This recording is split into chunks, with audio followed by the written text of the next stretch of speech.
doom, and we're sure doom was coming, and that's the headline. I can't actually quote. Will you guys reprint it? Because I thought it was in my stack. It was an Atlantic Monthly headline a couple days ago because it was quoting the head of the rig as screaming at the BP executive, saying the rig is now on fire. I hope you're effing happy. And I don't normally say the ASS word or the F word here. The president's using it. Oil rig people are using it. It's like in a court. I'm just telling you what was said. And they're screaming at the BP people because whatever they were told to do, they just said, that's going to blow up. So is it pure hubris by BP, believing they're God because the CEO is good at playing golf? He thought he could tell the engineers what to do. Or did they know giving that order would cause this? And then why? In closing, Bob Chapman, why would they want to run this false flag? I think they want a distraction. And I think that North Korea was one. And I think to an extent, perhaps the Israeli episodes are in the same genre, so to speak. But this is a long-term problem, and it would have been anyway. Now it's going to be tens and 20s of years. And they want people worried about all of the things that are going to happen to the Gulf or are in process. And if they're thinking about that, they're not worrying about the stock market not going up, the sovereign debt in Europe. They're not worried about the price of gold hitting new highs all the time. The people are distracted. They're doing something else. And as you said earlier, they're going to have a war. And that's another distraction. Of course, it'll also get rid of all those useless eaters. And so they plan these things. I mean, look at Pearl Harbor and so many other instances. I know it's disheartening, but that's what these people do. Absolutely. They know what they're doing, and they Katie bar the door because so they can maintain control of their financial fraud and gain more control. They are going to pull the stops out. And if Israel has to make a boneheaded move as a distraction for these people, Israel will follow orders. And if BP's got to blow an oil rig sky high by giving people orders they know is going to cause a blowout, probably bigger than they thought, though, is the word. I love Lindsey Williams, but he says that the elite had a Ouija board and they were able to know this was going to happen, is why they pulled out. No, it's an inside job. That's what all the evidence points at. And it's just getting more and more crazy from here. Bob, I hope we're still here next week. Lord willing, we love you. TheInternationalForecaster.com. If folks want to get a free complimentary copy, they can go there and sign up. It's invaluable. They can also call Midas Resources. And they get one gold franc. They get a free year of it. 800-686-2237. 800-686-2237. Bob, you're the best. We'll talk to you next week, sweetie pie.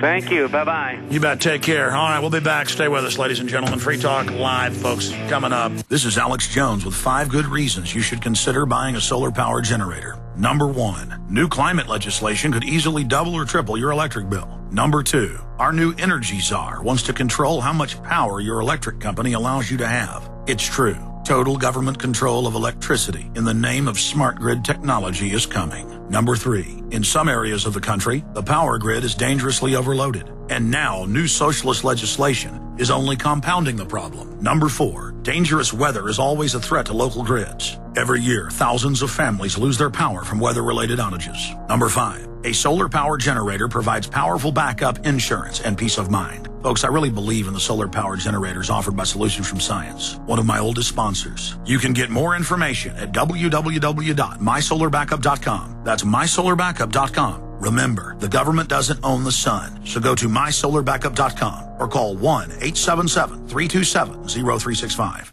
Hi, folks. This is Alex Jones asking you for a minute of your time to tell you about soap. Not detergents, but good old-fashioned pure soap made by the Cal Ben Soap Company, a family-owned and operated American company.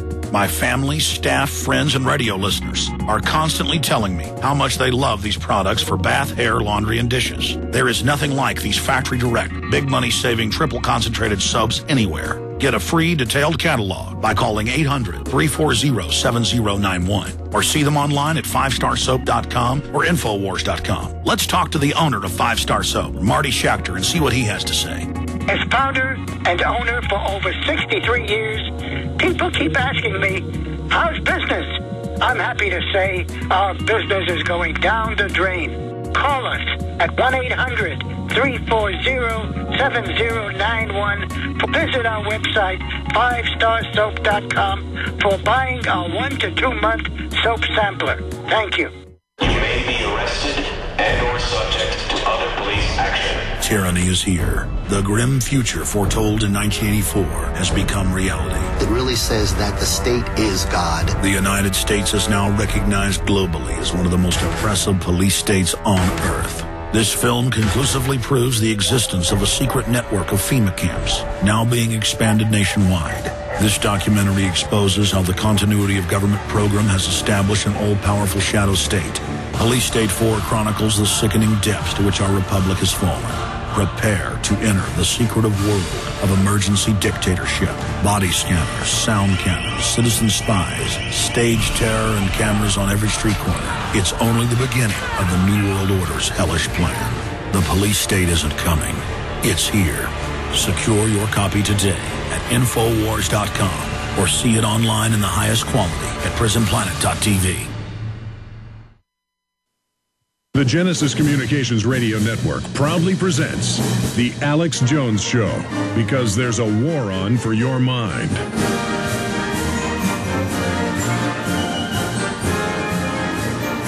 Okay, we've got fellow GCN radio hosts. I like to have them pop in from time to time. A different talk show host.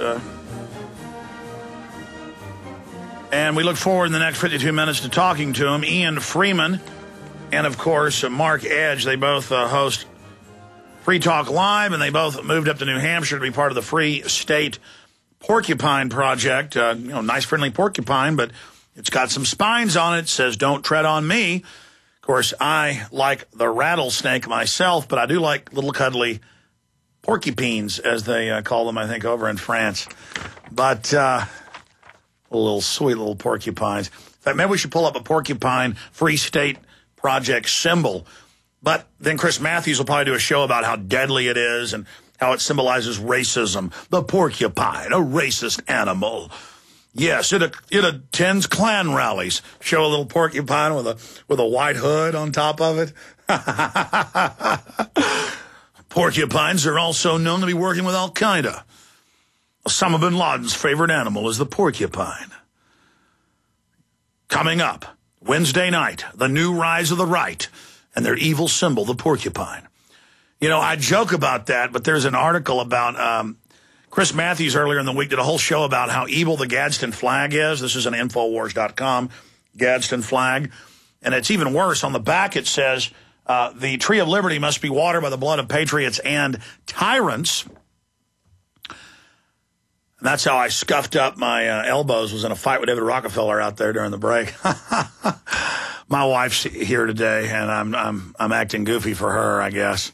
That's why she likes me. No, but seriously, ladies and gentlemen, getting back to serious issues, he did a whole thing demonizing it, saying it's an anti-British thing and that the Tea Partiers are delusional and believe they're fighting redcoats. No, it's getting back to our revolutionary history against big government and big governments that are 4,000 or 5,000 miles away telling us what we can and can't do, like Obama telling these governors in Florida, Louisiana, Mississippi that they couldn't go block the oil themselves, and then the feds wouldn't come block it.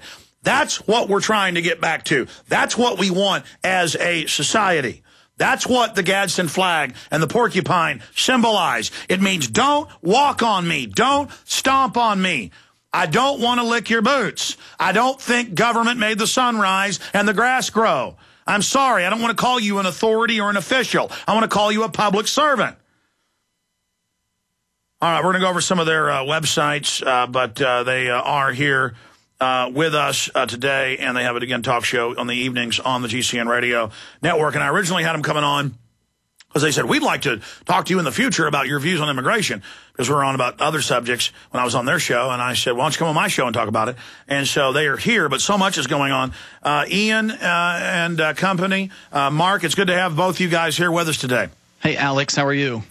Well, I'm good, but I'm a little bit scared by the porcupine that I just saw. Hey, by the way, I don't consider them public servants. I mean, they serve themselves to your money, but they don't actually have any accountability to to what they do. And when a servant is acting like a master, clearly there's something very screwy going on. Absolutely, absolutely. And, you know, they're trying to sell us on a world where we're not allowed to ride a bike because we might fall off and skin our elbow, or we're not allowed to, this girl, 16, of course, many of our founding fathers were 23, 24.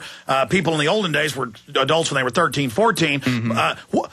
What do you say about this young girl whose boat went missing yesterday, but now they found her with the beacon, and now the media is saying, oh, my God, we can't let, you know, teenagers rock climb. We can't let them get on a sailboat. I mean, my view is full-grown sailors lose their lives. If we can ban a 16-year-old who's a young lady but an adult, then we can ban a 50-year-old man. Well, it's not like the media didn't know that this girl was going on her trip. I remember hearing an interview on NPR a couple of months ago about this brave young lass that will be sailing her boat around the world, and what a beacon for femininity and youth.